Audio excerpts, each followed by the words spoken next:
Mas assim, Não, de fato. mas como que tu foi parar dentro de um caça? Olha, Igor, eu sempre quis ser astronauta. Isso era um sonho de infância que eu queria converter de alguma maneira, realizar. E Pra ter certeza que a Terra é plana. isso é, na verdade, isso nunca foi uma preocupação minha. Isso Tá já tá bom, tá bem bom. resolvido para mim. Mas eu queria me climatizar nessa coisa do treinamento de astronauta, porque, enfim, aqui no Brasil nós não temos uma escola, um Lyndon Johnson, que nem o Marcos Pontes foi lá nos Estados Unidos, Que é uma né, escola. que é uma escola focada para a formação de astronautas e tudo mais, né? Então, quando o Marcos Pontes voou para o espaço, naquele momento eu falei, poxa, um brasileiro conseguiu, e eu achava que era impossível, era uma missão impossível para um brasileiro chegar no espaço algum dia. Aquilo foi um momento inspirador para mim, né, que eu capturei e falei, pô, eu já tinha largado essa ideia de ser astronauta, embora aquela coisa fica no seu íntimo, fica aqui no coração latejando, mas eu falei assim, é impossível, né? Para um brasileiro, pô, não tinha a menor possibilidade disso acontecer. Quando o Marcos Pontes voou, eu falei, opa, será que existem caminhos? E aí eu passei a planejar uma carreira para poder ser astronauta. Tu viu, mas calma aí. Tu viu o que que ele fez ou você definiu novos, sei lá, planos? Foram novos planos, É? porque o que ele fez, por exemplo, ele ingressou na AFA, estudou em Barbacena, seguiu Força Aérea, Aham. ele seguiu um caminho que era o caminho popular na época, era esse, né? O mais orgânico de se seguir a carreira de astronauta era pelo caminho militar. Só que hoje em dia as coisas estão mudando, Igor. Então hoje o astronauta ele já é uma carreira civil já há um tempo, mas cada vez mais está se tornando uma carreira comercial. E aí que eu vi uma grande oportunidade, uma vez que o mercado privado está entrando na atividade espacial, na exploração. Hoje, o mercado espacial ele sobrevive de envio de satélites. Tá. E tem uns Então, loucos, que nem o Elon Musk, fazendo loucura, né? sim, o Elon Inventando Musk, foguete que dá ré e tudo mais. o Elon Musk é o cara que entrou para criar uma disrupção nesse mercado fantástica, porque os custos eram astronômicos, né, para se levar qualquer coisa ao espaço. E ele teve a ideia de reutilizar os foguetes, que no caso chama-se boosters, né, que é onde está lá acoplado toda a engenharia, o motor, que é a parte cara, que antes se perdia, né, caía num ponto morto lá no Oceano Pacífico, que a gente chama de ponto Nemo, né? Então, peraí que tá Ele tocando cai, aqui. ele cai sempre no mesmo lugar. Cai. É por quê? Eles programam para cair sempre naquele ponto do Pacífico, que é uma área que é... Que não dá merda. Entre o Chile e a Nova Zelândia tem a maior parte de espaço livre, digamos assim, né? Aham. E aí a Então, chance de dar merda, assim, se errar pra caralho o cálculo, não cai em terra não firme. dá a chance de cair na cabeça de alguém Tá. é minúscula, porque é realmente uma área, um campo enorme de vazio, né, de oceano. Então, ali é um cemitério de muitos foguetes ali, aquela região, né? Mas aí o Elon Musk teve a ideia de falar, pô, por que é caro? Bom, então, combustível, né? O oxigênio líquido, o hidrogênio líquido é um combustível que não se produz com... Facilidade. a produção é cara, a quantidade é uma quantidade limitada, porque não é em escala mundial como de automóveis e tudo mais. Então, acaba se tornando uma operação cara. Mas aí ele pensou nessa ideia, vamos reaproveitar o booster e se eu puder utilizar 5, 6 vezes, eu já estou caindo o custo absurdamente. Então, um assento que, para a gente entrar numa escala, Tá. né? O ônibus espacial americano, ele custava $1 bilhão a decolagem. Pra bilhão decolar. a decolar. Uma Challenger, uma Columbia, Caralho. né? Era aquele grandão, inclusive o Ciência Sem Fim usa Aham. na entrada do programa, o desenho dele. Aí chegou um momento em que a NASA começou a perder verba, e teve que terceirizar com os russos, né? Que tem uma base de russos? lançamento no Cazaquistão. Eles terceirizaram, foi para a Imagina, Rússia. imagina essa Nossa. negociação, cara. Então, Imagina os caras negociando com os russos, os americanos negociando com os a russos. negociação é simples. Olha, custa $1 bilhão. Vocês fazem o mesmo por 100 milhões? então a gente vai terceirizar com vocês. Como é que eles conseguiam fazer por 100 milhões? A grande pergunta é, tinha o pessoal da comitiva americana, quando já se sabia que ia se terceirizar com os russos, um cara fez exatamente a mesma pergunta para o comitê russo. Falou assim, como assim vocês conseguem fazer o mesmo que nós fazemos, nós gastamos 1 bilhão, vocês 100 milhões, que segurança que vocês vão dar para os nossos astronautas? E a resposta, muito famosa, é: vocês americanos investem 10 milhões numa caneta antigravidade e nós levamos lápis. Né? E aí caiu, isso aí ficou muito discutido, né? Durante toda essa terceirização de programa. Na prática, eles barateavam detalhes, é isso? Sim, né? O russo ele tem uma vantagem em relação ao americano. O russo se parece um pouco com o brasileiro em termos de verba. Eles não têm verba para fazer grandes coisas. Então, eles tentam fazer grandes coisas com pouco. E conseguem. Eles são efetivos. Tanto que as espaçonaves deles têm um índice de acidentes minúsculo, menor até do que dos americanos. Então, por ser um sistema confiável, embora mais antigo, tecnologicamente falando, valia a pena terceirizar. E o Elon Musk, o que fez? Ele falou, pô, não pode ficar na mão dos russos sempre. Existe um mercado americano aqui, vamos dar um jeito disso aqui voltar para a América. E essa reutilização, que não é só com a SpaceX, a Blue Origin também trabalha assim, é uma outra companhia que é a do Jeff Bezos, que é o dono da Amazon. A companhia que eu trabalho representa, que a Virgin também já trabalha com reutilização de equipamento. Então, passou-se a utilizar esses novos projetos, né, reutilizáveis, e aí isso caiu para uma escala de, por exemplo, hoje uma SpaceX 50 milhões. Entendi. Né, o assento. Então, de 100 milhões já caiu para 50 só você. De 1 bilhão caiu para 50 milhões. Da Vivo, Claro, né? Realizando atividades comerciais para essas operadoras. Vamos voltar a falar disso já já, mas eu ainda não sei como é que tu foi parar dentro de um caça. Qual caça que era?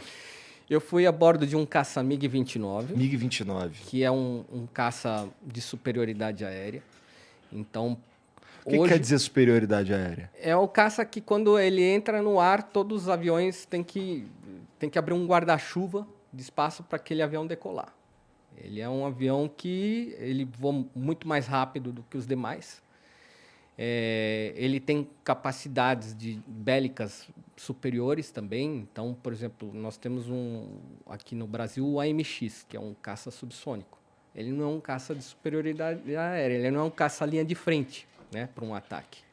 Já o MiG-29 é um caça que ele faz presença, né? É um caça. Quando ele chega no bagulho, o vagabundo ali fica boladão, entendi. Pra você ter uma ideia, esse tipo de avião ele foi utilizado por muitos anos, inclusive no período soviético, para fazer espionagem em bases, né, da OTAN. Significa que é um caça relativamente antigo também. Ele foi colocado em serviço em 1985, se eu não me engano, 86. 37 anos. Hoje existe a versão dele já com software atualizada, que é o MiG-35. Tá. Então, na prática, é o mesmo avião, só que ele já tem todo o equipamento de bordo já sofisticado, digital e tudo mais, não é mais aquele... E como que tu foi parar dentro dele? E aí foi a ideia, né? Como eu queria ser astronauta, eu estava olhando ali os requisitos, né? Falei, o que o Marcos Pontes fez que eu consigo fazer ainda? Foi mais ou menos assim, né? Tá. E eu precisava criar um currículo. Eu tinha que criar um currículo porque eu já estava na minha vida privada, desenvolvendo atividades, assim como você. Estava ganhando a vida de outro jeito. E ali eu vi um momento, eu falei, pô, eu tenho um espaço aqui para pensar no meu sonho. Então, eu descobri que na Rússia... Desculpa, cara, mas tu tinha quantos anos nessa época aí? Uns 30 anos. É mesmo? Tá. 30 anos. Ó, tarde, hein? 30 anos você começou a construir a tua carreira astronáutica, por dizer. Foi pro espaço com 45. Tá. Então, 30, eu falei, dá tempo. Tá. Não sei se eu vou conseguir voltar e resolver algumas paradas aí, mas pelo menos um currículo eu vou conseguir montar. Se houver algum chamamento público, eu tô ali no radar, né? E entre as coisas que tinha nesse desafio, né, curricular, era essa experiência em força G. E ali eu falei, opa, isso é um problema, porque havia até, entre parênteses, assim, preferência piloto de caça. Falei, Tá. caramba, pô, mas e agora, né? Então, eu fui até a Rússia, onde lá eu descobri que existe a possibilidade de um civil poder aprender e, inclusive, pilotar a caça. Então, Existem outros lugares no mundo com essa possibilidade, será? Não, não. É na Rússia. A Rússia é o local onde o civil e o público conseguem se misturar numa boa, sem tanta burocracia. Por incrível que pareça, é um país burocrático, mas na área bélica, militar, enfim, eles são bem cooperativos. Eu acho até mais do que os americanos. Mas assim, eles foram tranquilos com a chegada de um brasileiro para isso? Então, quando eu cheguei, aí tinha todo um esquema, digamos assim, né, de produção, porque esse tipo de experiência é vendido a turismo.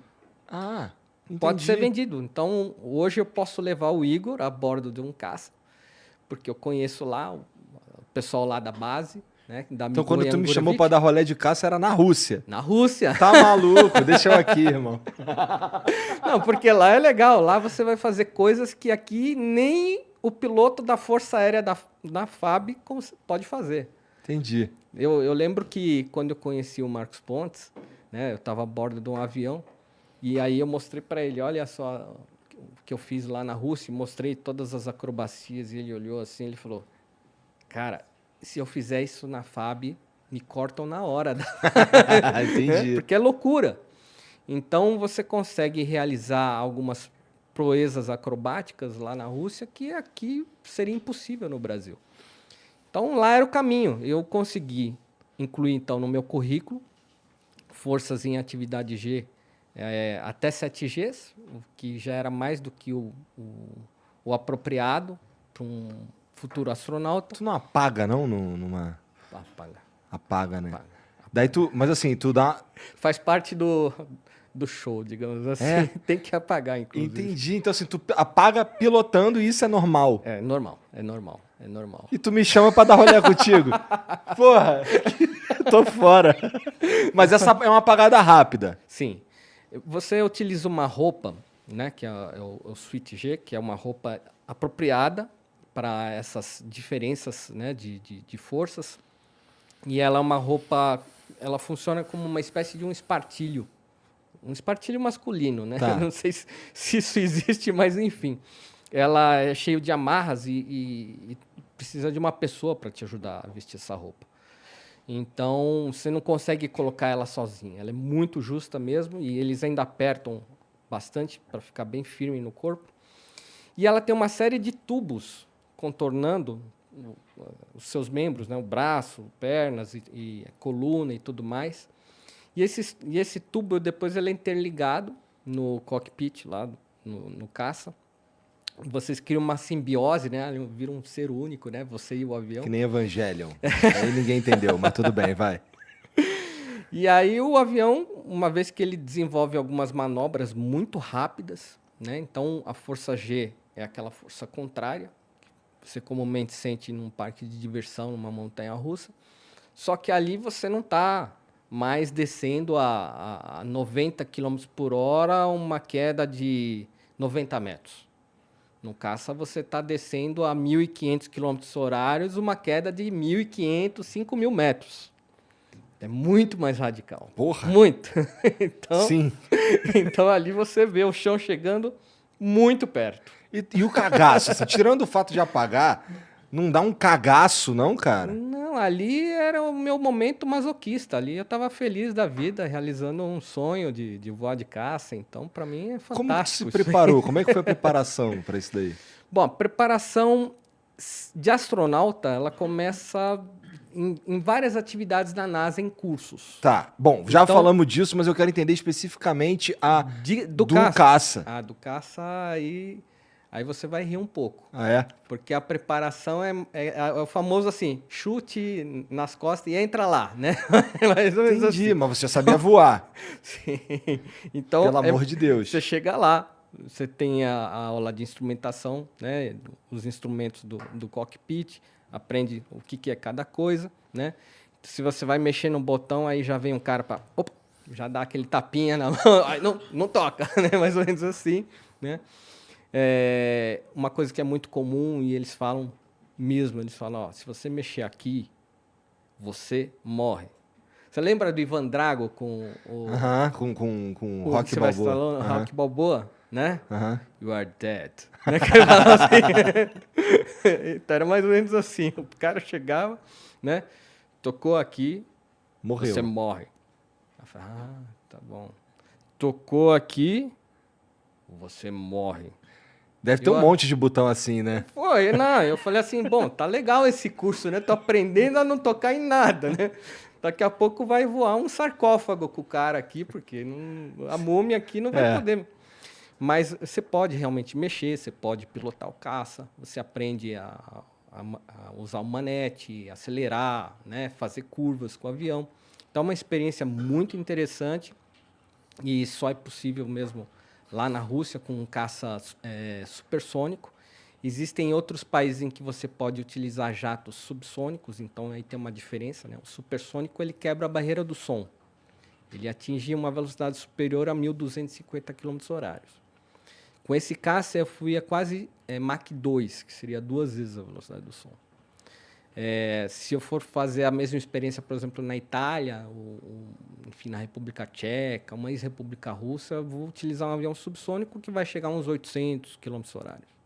Então, uma experiência bem menor. Esses aviões também radical. Conseguem chegar na estratosfera? Não chega. Você precisa tem que ser realmente, um fodão. Precisa ser um MiG. E aí você tem o MiG-31 que usava esse capacete aqui, o MiG-25. Entendi. Então isso daí é para andar num caça. Eu pensei que fosse um escafandro. Isso aí. Esse daí é um capacete que foi utilizado durante a Guerra Fria. Eu trouxe lá da Rússia como um souvenir, né, de todo o meu aprendizado, né? Já que eles não me deram um troféuzinho, eu falei, bom, isso aqui vai ser o meu... Serve. Entendi. Eu só trouxe um papel com um relatório dizendo, você fez o que é suficiente, digamos, para um chamamento público, né, para a carreira de astronauta. Um relatório, né, que o pessoal da base faz depois que você conclui todas as atividades. Então, eu tinha aquilo lá que, para mim, era poderoso, era importante para mim, para o futuro. Esse lance de ir, de dar um rolê na estratosfera, era o que você precisava no teu currículo, era o que estava faltando para você... Não precisava chegar à estratosfera. Não precisava. Precisava ter ambientalização em atividade força G. Mas é muito legal ir para a estratosfera, né? Nossa Senhora. Como é que é a vista, cara? Qual é a cor do Sol, Igor? Amarelo. Amarelo? Não é? Amarelo porque você enxerga ele amarelo. Exato. Mas você parou para pensar que existe uma redoma azul de oxigênio em cima da sua cabeça? Uhum. O azul ali está interferindo na cor do Sol. O Sol visto do espaço, ele não tem essa atmosfera aqui que é como se fosse um óculos escuro atrapalhando para a gente ver a cor certa. O Sol, ele é branco esverdeado. Pouca gente sabe disso. Nunca me falaram isso. Inclusive, nos filmes sempre retratam o Sol vermelho, porque mostram cheio de larva fogo, e tal. Pá. Você realmente pode ver o Sol vermelho num telescópio utilizando uma lente de infravermelho. Você vai ver o Sol vermelhão, do jeito que mostra nos filmes. Mas, na verdade, aquele calor do Sol é da radiação. A radiação que ele emite. O Sol, na verdade, é uma bomba de nêutrons. Então, quando você assistiu o desenho dos Simpsons, que você vê lá aquela usina, né, nuclear que ele trabalha, que é tudo verde, verde fosforescente, assim, né, um verde diferente, o Sol é assim. Ele é uma usina nuclear trabalhando. Então, é o mesmo conceito que se usa na usina nuclear, que a gente faz aqui, é uma tentativa de brincar com o que a gente aprendeu do Sol, né? O Sol é um imenso reator de fusão nuclear. Então, o Sol, quando você está na estratosfera, você vê ele assim, você vê ele branco, né, com uma espécie de uma áurea esverdeada, assim. E isso é uma coisa que você consegue só ver quando você está lá em cima. Mas aí lá de cima, você tá meio que no preto, é isso? Exatamente. Caralho, cara, que doideira. Que como acontece? Ele voa assim? Como é que... Não, é interessante demais. Não congela nada, não dá merda? Como é que é, cara? O azul que a gente vê, esse manto azul que a gente vê em cima da nossa cabeça, é o quê? A molécula de oxigênio que ela reflete a cor azul. Aham. Tá? Então, no espectro, você vê isso daí perfeitamente. Aqui a gente não está vendo tudo azul porque você precisa de muitas moléculas juntas assim para conseguir entender o porquê que é azul. Né? Aqui ele é praticamente inerte, o oxigênio, a gente não está vendo ele. Né? Mas a gente consegue ver no céu. Quando a gente ultrapassa essa camada, que aí a gente vai para a estratosfera, o oxigênio já está lá embaixo. Então você consegue ver a atmosfera e a curvatura da Terra Foi lá isso embaixo. que tu viu? É exatamente isso aqui. Caraca, Esse aqui é uma imagem, né, da visão da estratosfera. Você consegue ver uma leve curva na altitude que eu fui, que embora foi muito alto, não é uma altitude equivalente ao que um astronauta tem. Então, a curva vai acentuando, vai aumentando conforme você vai subindo. Você vai conseguindo enxergar melhor a curva. Não sei se você já brincou no Google Earth, né? De jogar uma imagem de um bairro e ir subindo, subindo, subindo, subindo, até virar um planeta Terra, né? Já brinquei pra Então- caramba, especialmente quando lançaram. Eu gostava pra caraca de ficar dando rolê no Google Earth. Eu acho que os terraplanistas precisavam brincar no Google Earth para entender Ah, esse eles vão conceito. falar que é que é, sei lá, um construto das sociedades secretas. Que a entendeu? NASA quer NASA, dominar tudo a mais, gente, não sei, implantar Aham. chip no cérebro. Eu não entendo direito qual é a teoria do terraplanismo, né? Tá. Mas, conclusão. Quando você está lá na estratosfera, realmente você está navegando por uma área escura, porque como o oxigênio já ficou lá embaixo, né? Já é uma área muito rarefeita, então o que você vê ali aliás, você não vê, que é a camada de ozônio que protege a Terra dos raios ultravioletas. E essa camada ela não reflete nenhuma cor, ela é inerte, e por isso você tem a sensação que está realizando uma viagem espacial, embora você ainda tenha atmosfera e alguns gases. Tá. Então, 95% dos gases está lá no teu pé. Você está voando numa área em que tem só 5% dos gases da Terra, mas E como você o tem avião essa consegue... visão. Como é que o caça consegue estar ali? Aí, o que a gente faz é uma gambiarra. Ah, Você está voando num caça, já em grande altitude. De repente, você acelera ele ao máximo e guina para cima. Então, você faz como um treinamento suborbital, que foi o que eu fui fazer. Um treinamento suborbital para embarcar numa nave espacial. Então, a atividade G ali é máxima. Você chega a uns 6Gs, 7Gs. E aí, aquela inércia do avião te carrega num lugar onde, na verdade, ele não consegue se manter voando. entendi. Então, ele chega lá em cima a uma altitude estupenda, né? Que é mais do que o dobro do que um avião comercial é capaz de chegar. E, na verdade, ele inicia uma queda de volta para a atmosfera, porque o motor, assim como nós, ele precisa de oxigênio, né? Para fazer a queima e criar energia. E ali não tem muito oxigênio. Então, o que acontece é que, na verdade, você tem uns 4 a 5 minutos ali de visão. Porra, Né? pensei que tivesse Da Terra. segundos, então deu pra você curtir pra caraca. Sim. Eu me senti realizando o meu sonho de ser astronauta. Basicamente, nessa experiência, eu falei, pô, se eu nunca chegar no espaço, pelo menos eu já fiz algo que Chegou já perto. me contentou e foi uma realização de um sonho.